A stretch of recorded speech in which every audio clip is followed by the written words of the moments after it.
What's going on, people? Good Friday afternoon. We're all gearing up for this game tomorrow. We're all getting excited for Wild Card Weekend, but got a little bit of interesting news that doesn't directly relate to the game tomorrow, but we still got to go over it because it has a pretty big effect on the team. So, first item, and this is kind of the important one. This is the big one because there's been a lot said in recent days about the future of Sean McVay. After a really bad season in LA where everything just fell apart, the offense was one of the worst in the league. The team just wasn't really able to ever perform at the level that McVay had established over the several years he had been the coach.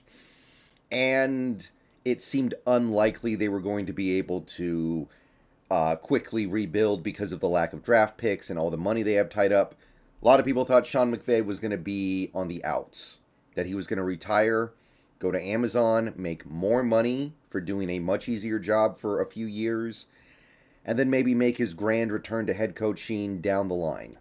So, as of just a little bit ago, we got a report saying that is not the case. Sean McVay intends to return as the Rams coach after taking a few days to consider his future. So, after really thinking about it, after having some time to consider his options, Sean McVay is back as the head coach of the Rams.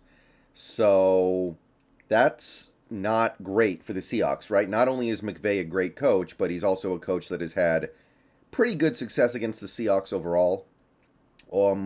Since he's gotten there, they've blown us out a few times. Honestly, the handful of times we've managed to beat McVay, it was a very close game pretty much every time. And while I will say that by the end, Carroll started to kind of figure out the McVay offense, he's still one of the best coaches in the league. And if McVay were to leave the Rams, whoever they replace him with, 98% of the time would not be anywhere near as good. You just don't find coaches like McVay that often. So, what does this mean beyond the obvious? Which is the obvious being there's going to be another really good coach in our division for at least one more year. It seems likely to me that McVay maybe knows some stuff behind the scenes that we don't yet. Like, for instance, Matt Stafford. I think there is a perception right now that Stafford's going to retire this offseason. Maybe that's not the case. Maybe he knows that Stafford's going to come back in 2023 and start at quarterback for the Rams again. I don't think he would be coming back if he thought he was going to have to deal with Baker Mayfield. And remember, the Rams do not have their first round pick this year. They can't take a rookie quarterback that McVay can mold or anything like that. That's not on the table. So I got to believe that Stafford's coming back.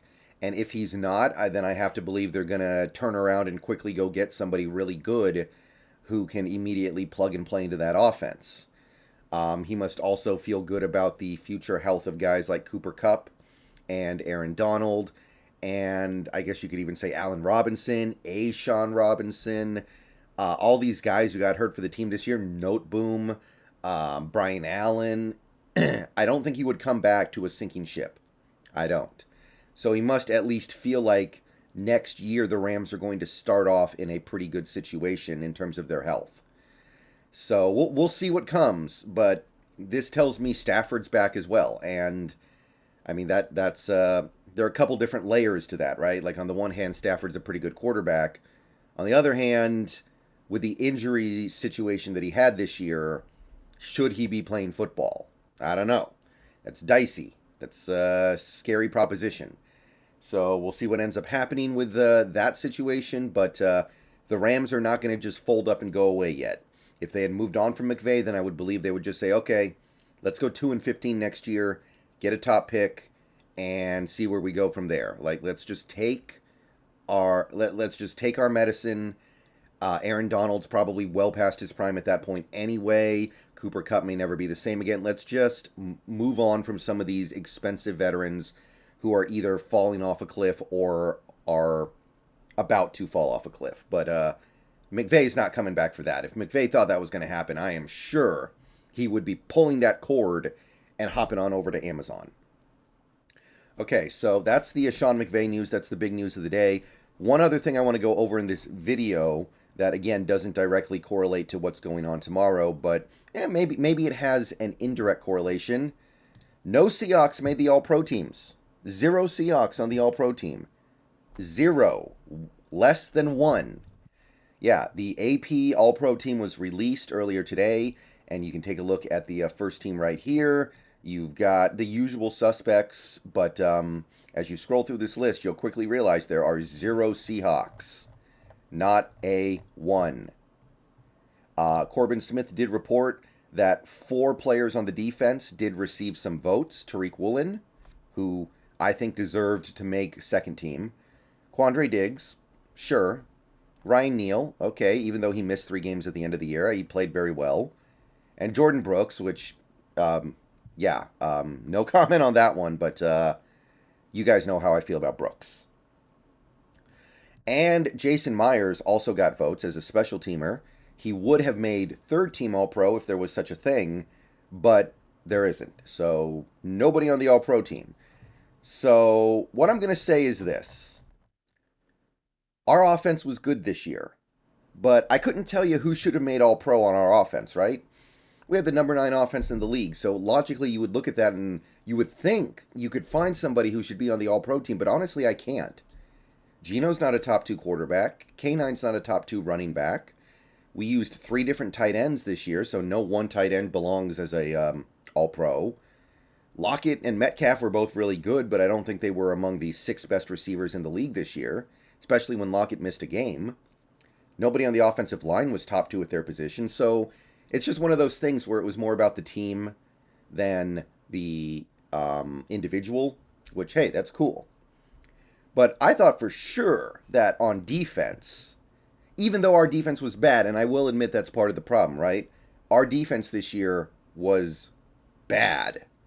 So it's kind of hard to say we deserve to have an All-Pro nod, but Tariq Woolen with his 6 interceptions and really strong cover numbers, it felt like he really deserved to be there. If you look at the cornerbacks who did get the All-Pro nod, Gardner, Surtain, and then you had Jair Alexander, the guy who just finally started showing up in the second half of the year when Green Bay made that playoff push that didn't even work.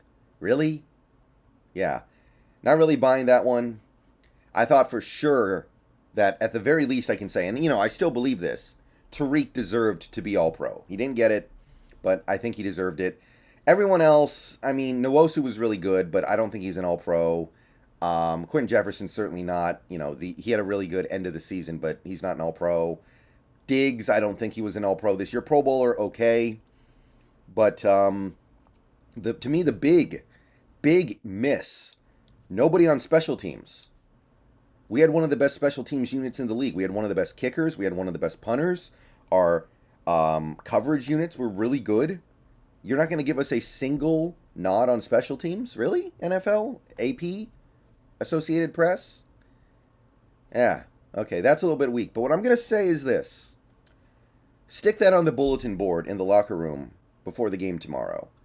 Let these guys know that the rest of the country doesn't think they're about anything. Let these guys know that the Associated Press said none of you guys are all that great. You're in the playoffs, but none of you guys made the All-Pro team. Let's stick that on the bulletin board, and maybe we'll win a prize much more valuable than a All-Pro team nod. All right, I will see you guys later. Go Hawks. Might be streaming some pregame tonight.